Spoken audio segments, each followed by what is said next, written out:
Hello, growers. Protect your crops from harmful insects with Modern Growers Insectanet.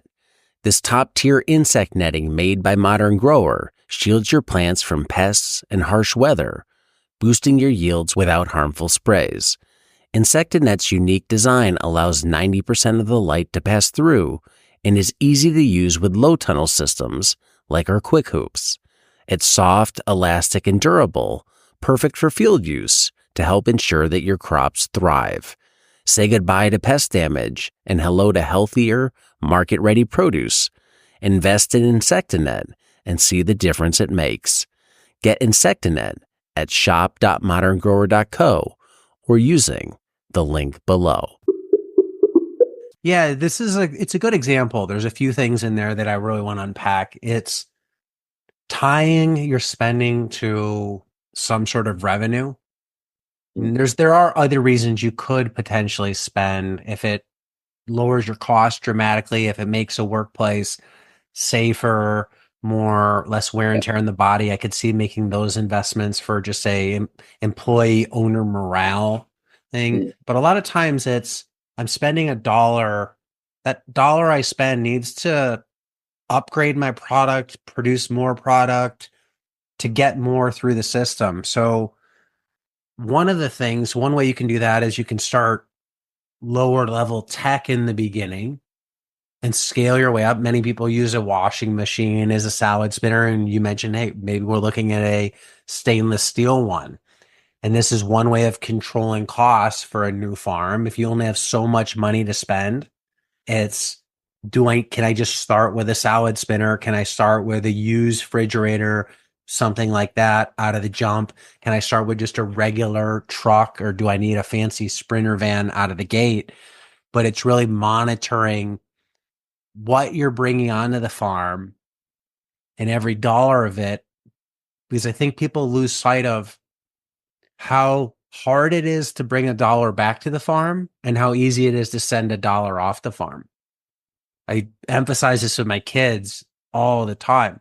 You can spend now with Amazon and on your phone, sitting on the couch, you could spend, there's really no limit, but $10,000 like that.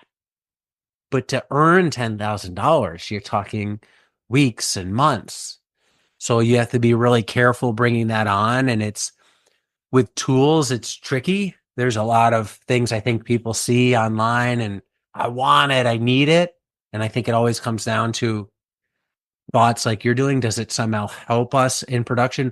Where are we at in the scale of our farm? A brand new farm might not need those heat mats off the jump, and they might be more prudent to spend that money elsewhere. But you're advanced, you've been around, and now you have a lot of the base level stuff covered. So it's adding gravy to it. You're slowly upgrading over time. And I think you can get by buying high quality stuff, but it's cost effective. Doesn't mean you have to buy the most expensive thing on the market, but just buy something that's not total junk and get by. And then always look at areas where you're spending money would be my other thought. Is there waste?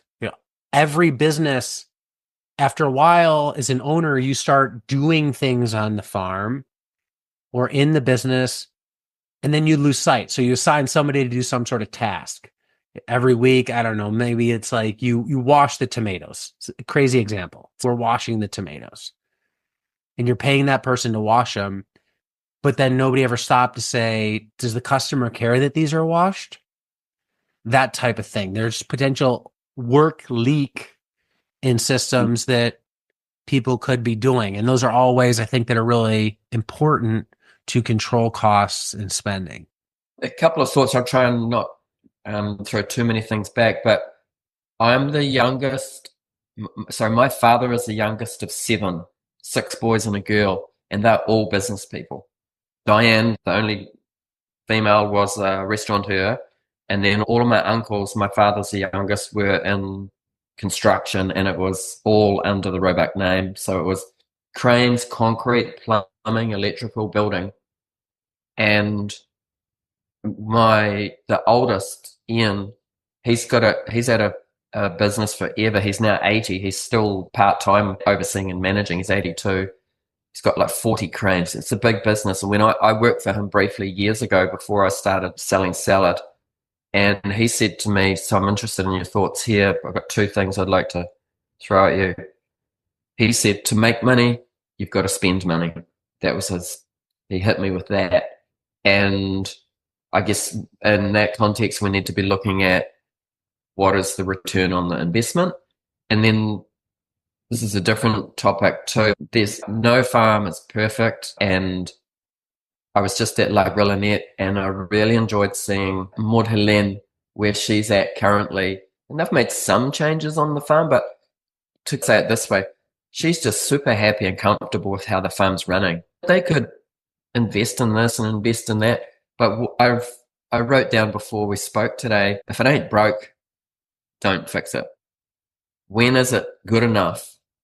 And when do we stop analyzing? I could and I should, but actually do I? If it's working, we've got changes all over the farm we could make, but some of them are just major distractions. They maybe from the heart. Others are like, actually, this isn't working and we really need to make some change so that things are more ergonomic, comfortable, profitable as well. Yeah, I think there's a couple things to think about here. You can spend from a point of strength or a point of financial weakness. If you're a new business, you're most likely financially fragile is maybe a better word for it. You don't have the track record, the bank balance, the long experience with customers. Like you mentioned, every time you get a new customer stream, until you've sold to a market stream for a year, you don't know what seasonality is like or what their demand is like. So a new business might think, oh, we're banging at the farmer's market here, taking in all this money. And then a month later, it could shift. I've seen that on Farm Startup talking to Alec. So I think when you're financially weak, you just have to be careful. And because any misstep could potentially take you out. It's the biological example to this might be when if somebody had COVID and now you're immunosuppressed and you get pneumonia, it's doubling up, or you have cancer and you get something else that piles on. These early businesses just don't have that financial resiliency maybe yet. So you have to be careful. I love being comfortable where you're at, being good enough. And that goes for tools. At least, I don't know in New Zealand, but I'd say the American culture is very much the next thing. It's always a new phone. The new iPhone comes out. It's 16. I got to get it. People are upgrading TVs. We've had the same TV for 13 years. It works as a TV. I don't need some whatever 8K super LED thing just to see what the barely any TV watch. So I think it is also just being comfortable with what you have.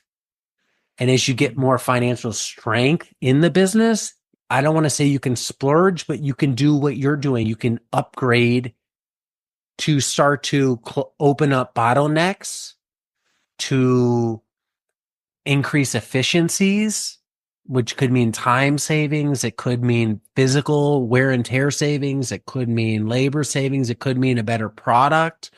Could mean getting earlier to market, many things. So in the spending money to make money thing, I think is absolutely true, but everything has nuance to it.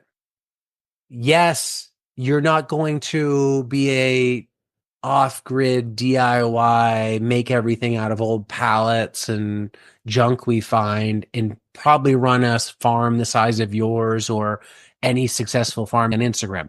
You're going to have to spend money, but that doesn't mean spend recklessly, spend blindly, spend without doing the work. There is financial prudence. Hello, growers. Want to boost your sales, reach new customers, and streamline your sales process, all from your home office? Ready Farmer 1, my book, is your ultimate guide to making it happen. Imagine increasing your farm's revenue without ever spending a Saturday at the farmer's market.